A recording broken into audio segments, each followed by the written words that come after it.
Okay, so it has been a couple days since you set off. The journey from Verdant to Bright is a bit of a long one. The crew has been busying themselves with the normal things of boat work, but that said, there's only so much you can do. You'll end up with a lot of downtime. What are each of you doing to occupy yourselves during this trip? Quiggly is sitting up in the crow's nest trying to, look down at all the other, the nameless red shirt crew members that he's unfamiliar with. And, all the liegemen. Yeah, trying to sort of, much like a beekeeper watching over a hive, get a sense of each bee and how it moves, to see, for optimum efficiency. He's not doing a fantastic job because there's so many of them, but he's got, He's found one or two who are either above average or terrible. Do you want to name them? Naming all of them. You know what? Let's name them. Name the good bees, Jello. I want to feel when they die. Name the good bees. All right, I'm gonna name one good bee and one bad bee, and I know the bad bee's name is going to be Chauncling. Chauncling? Yes, that's a good lore. It's like Chauncey, but with a ling. And then the good bee, let's just name him Steven. He'd be a very simple bee, but he works well. What a good bee. All right. He's a good bee. He's a good bee. All right, yeah. So Quiggly has been up in the crow's nest watching the bees flutter to and fro. Dawn, what have you been up to? Okay. I think Dawn has been in equal shifts, probably following Clover around and assisting her in her duties, which is, yeah, I'm sure we'll get into that. She's been otherwise trying to do what she believes to be captain things, which is standing with one knee up on the banister for about stretches of 5 entire minutes before her leg gets tired and she gets down and goes on her merry way. I think she's probably been occasionally going back to the captain's room and praying out the big glass window to the sea of clouds, because that's something that sailors did on Verdant. And when you're on the sea, you pray to the sea. When you're in the sky, you pray to the sky. It seems like something she should be doing. Mostly it's just posturing. Now, in the meantime, she's probably talked to and figured out the name of the co-captain. I really hope she did. We can actually make a scene of that, which I think would be interesting. In the meantime, let's see what Clover's doing first, and we'll get back to how you got to know the captain. Okay. Clover is off on starboard with a small group of the crew working on arts and crafts. Dawn was assisting in those duties. Helping them connect with their emotional self. She's watching them do it, and she's just saying how good they're doing. Oh, that's wonderful. That's the crew is gonna be better people for you. A little bit. I mean, they're not working, but they're working, you know. Well, yeah, they're working. Through this, they will be able to work better. Yeah. Are they better themselves and better their work. No matter how bad they're doing, she's saying they're doing a good job? Yeah, they're all doing pretty bad. Gotta build that foundation of confidence. But Clover is promising to put each and every glittery piece of paper on her refrigerator. That is definitely something the Quiggly would help with. The inside of her shield. Oh my god! She wow. looks up the shield and gets to see everybody's. That's canon now. She's got little arts and crafts from everybody on the crew on the inside of her shield. Oh, that's so good. Can I imagine when she proposes that, Quiggly sidles down from the crow's nest or where, which he's been in for days, I guess, and measures the entire surface area and curvature of the shield and perfectly maps out, based on the size and number of paper, the optimal exactly how they should go. Thank you, Quiggly. This is what I live for. And now, so Don. During one of your many posturing sessions... I don't stop, generally. Well, okay. So, Don, during one of your many posturing sessions, with your leg slung up on the banister, posing dramatically, majestically, the co-captain, whose name you don't know yet, comes up to you and just eyes you. You know that feeling when you're you're doing something in a room and your supervisor walks in and you're probably kind of slacking off, and it's like somebody just like your spine just straightens instantly. You start to perspire. That's how Dawn's feeling right now. She just kind of like realizing she's kind of caught in this position. She slowly and gingerly gets off the banister and starts to edge towards the stairs, a little embarrassed at the circumstance. Hey, not so fast now. Fancy yourself a bit of arm wrestling? Arm wrestling. Yeah, is that something that captains do? I have to warn you, I'm actually not particularly strong. She kind of holds up an arm. It's pretty noodly. I was thinking we could make a game of something. Game? You don't know my name yet, do ya? Yes, I do. You're, I peer over the side of the railing, staring at Quiggly and, Quiggly and Clover down below. A bird's landed on Quiggly's head. Clover smiles and gives her a thumbs up. Quiggly looks at Dawn, seeing that she's making her "I totally said I knew something and I don't, please help" face, and just slowly shakes his head no. The bird also shakes its head no. Her mouth just slowly draws into a horizontal line and she creaks around. Yeah, your name is... Sean Slick, no. Quiggly shakes his head harder. Okay, fine, I don't know your name. She kind of slumps over. How about this? Match of arm wrestling. If I win, you call me captain. If you win, I'll tell you my name. Well, I have absolutely nothing to gain from this because I'm going to lose, but I'll do it anyway. Dawn's brow furrows and she leans in. She's clearly, in this case, eager to, like, communicate with this person in some way on the off chance she'll let her name slip accidentally. All right, so she actually leads you down to, like, the center of the deck, and she calls for everybody's attention. She wants to make a show of this. They've got, like, a little end table that's got, like, assorted implements on it. She just swipes all those off onto the deck, sets that in the middle of the ship, and places her arm on it and wiggles her fingers and then her eyebrows. I can only assume that Quiggly and Clover are off to the side at another table doing commentary.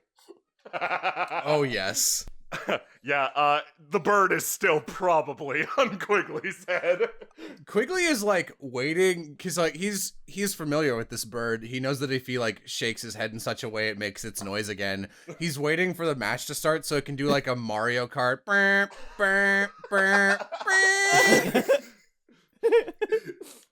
Yeah, now noticing the mounting pressure on all sides, Dawn is getting incredibly nervous, and the fact that the co-captain will not stop waggling both her fingers and her eyebrows is honestly weirding her out because she's been doing it for like, 45 seconds at this point. She stopped. Okay. She looks very confident. She's got to conserve her energy. She's extremely confident. Guys, I don't know what to do. You're gonna do great. Sorry, we're doing color commentary. We can't converse with you directly anymore. The bird's not even looking at me. Dawn's reaching out to her friends for help. Come on, just give me a tip. I've never won at arm wrestling before. Clover always destroys me. Clover is painfully trying to ignore her. And on one side you can see one of... I'm going to try and indirectly give her hints about how to warm up. And on one side, you can see the competitor Dawn stretching out her hand, which will limber up her muscles and improve her chances of success. Good. Dawn kind of squats over and begins immediately doing that with her back to her competitor. Her arm muscles, specifically. Legs are not helpful in arm wrestling, as both competitors hopefully know. Oh, shit. I mean, shoot. Ah, crap. Ah! Also, both competitors should also know that no matter who wins or loses, I'm proud of them both.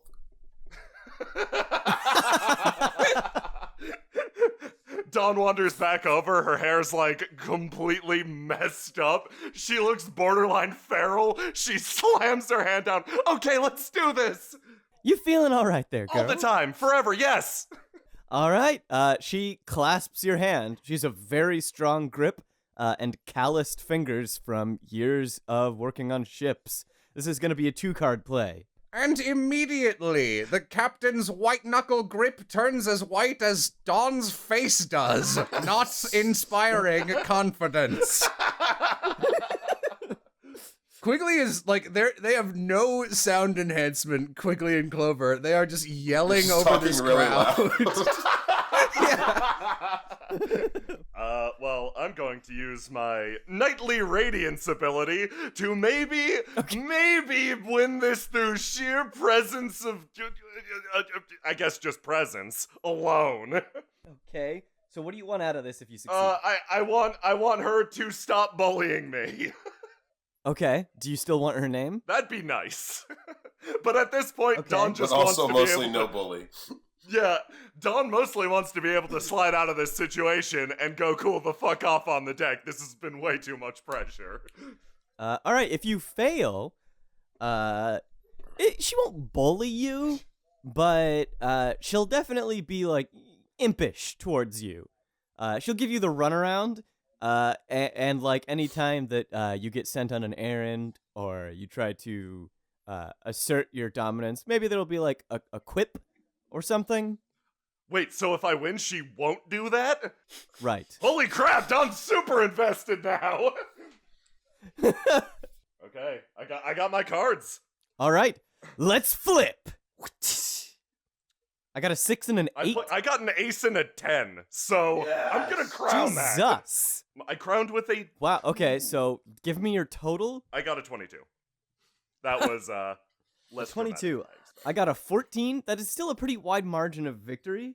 Do you want to describe it, or? Well, it's a fantastic day up here on the deck for another arm wrestling contest. Third one today, Clover. How are you feeling? What do you think about these I'm competitors? feeling great. These competitors are just doing such a good job warming up, and I'm really happy that the crowd is really into it.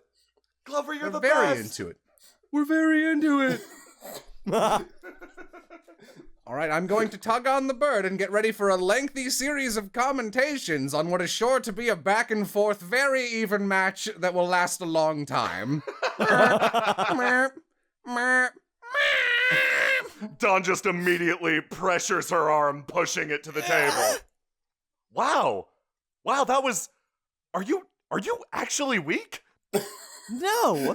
Oh my god. How dare you? Dawn looks down at her own arm. Maybe I'm just really strong. She looks over at Clover and starts to sweat a bit. And Clover's just that much stronger. I smile and You wave. notice you notice the bench that Clover and Quiggly are sitting on, like, is kind of seesawing down, so Quiggly's a little bit in the air. Okay, is the best 2 out of 3. I think we're done. We're done. We didn't establish round limits. Dawn stands up. She's like a little anemic, like shaking slightly, and starts to shuffle away a bit. She's shaking her arm, and kind of like gripping at the forearm muscles. You've got quite a punch, don't you? Apparently, yes. Well, as promised, you can call me Flaria. Flaria. Okay, a pleasure to get your name, Flaria. I'm going to go sit down by the commentary table. We can talk now. We can talk. We're friends again, right? Dawn goes up to the commentary table. Well, I've got captain's business to attend to. Go on, do your night things, and we're friends. Cool. Sure. That's excellent. Nice. Yeah, thank you. I just... Guys, can you talk to me again? And it sounds like here we got an exclusive interview with our champ. Yes, I've got an exclusive interview with our new arm wrestling champion. How are you today? I'm doing really good. I wish my friends would talk to me again. Can you tell us a little bit about the match? Can you tell us a bit about your friends? Are they handsome? Very. Thumbs up. They're handsome and beautiful and wonderful. The match went... Quiggly, yes. you are handsome and beautiful and wonderful. And you are beautiful and wonderful and handsome. While the three of you compliment each other, basking in the afterglow and panic of Dawn's arm wrestling match, you hear one of the lookouts say, "Storm ahead!" Several of the liegemen on deck rush over to one side to see what's all about, and there's a pretty sizable storm cloud in your path. This is what happens when I decide to screw around for 10 minutes. Good job, Dawn. Quigley stands up and immediately drops the persona. Thank you, Dawn says. She's now holding the bird that she's been handed. She kind of looks down at it. You didn't even notice when that appeared in your hands. She just blinks. The bird blinks in time.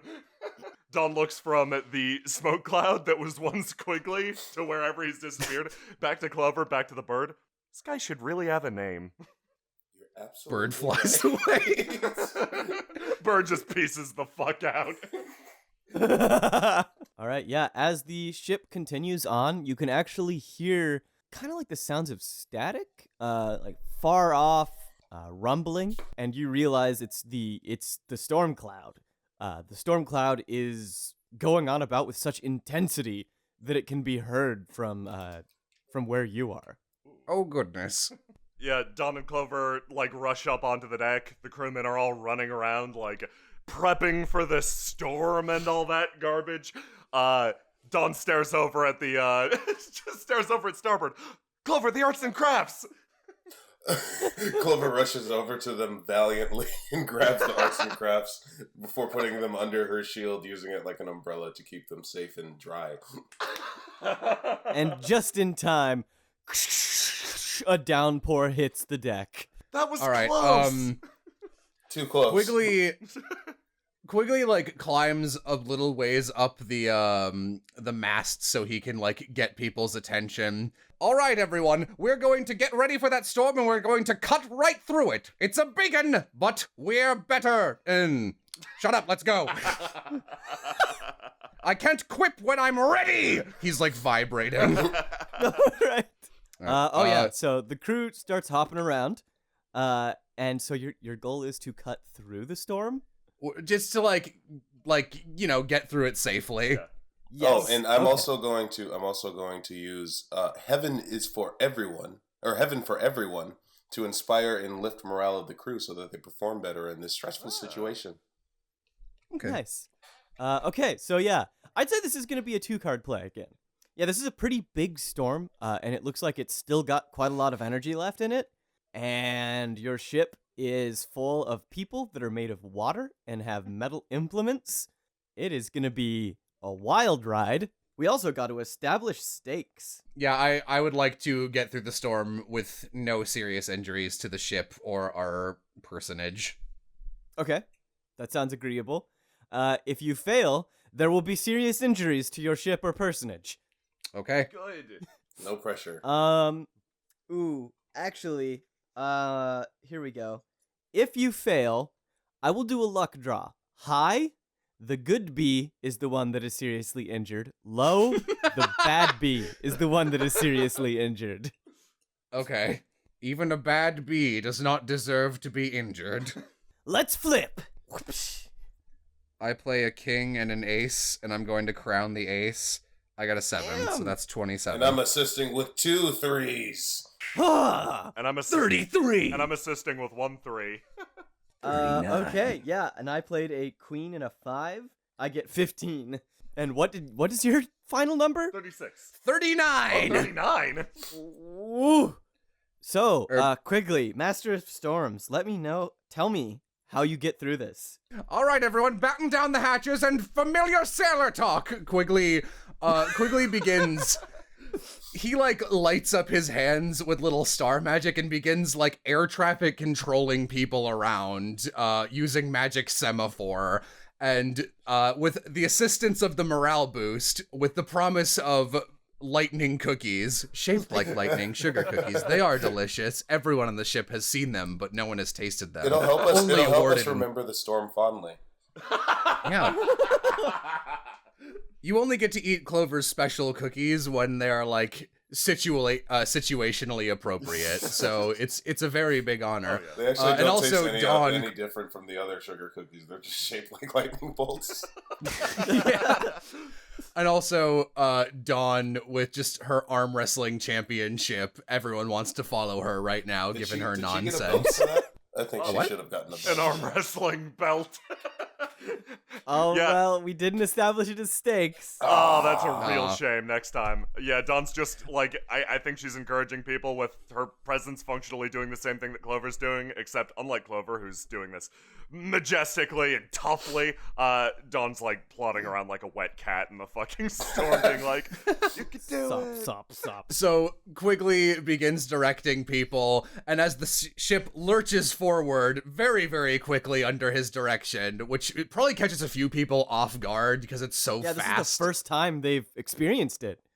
Oh, have they never sailed before? Oh, right, they're like With students, you. aren't they? Yeah, they've never okay. sailed with Quiggly before. They're just kids. Yeah, no, Quiggly has a reputation back at the academy for this, but they oh god, it's something else to be there in person. They are zipping and zapping and bipping and bapping, and they actually once or twice just dodge lightning bolts, not like 2 feet off because that's not how lightning works, but it sure feels like it. And as they burst through the other side of the storm, Quiggly stands on, I think the forecastle is the back part of the ship. He stands on the back, is like, success! As a lightning bolt claps behind him and silhouettes him as they leave the storm. And Quiggly, just as that lightning bolt goes off, you feel something strange. Turning around to stare at that fading bolt, you realize the surrounding wind patterns don't line up with this storm. This isn't a natural storm. This is, if you'd had to guess, this was a created storm, but that would require an immense amount of potential.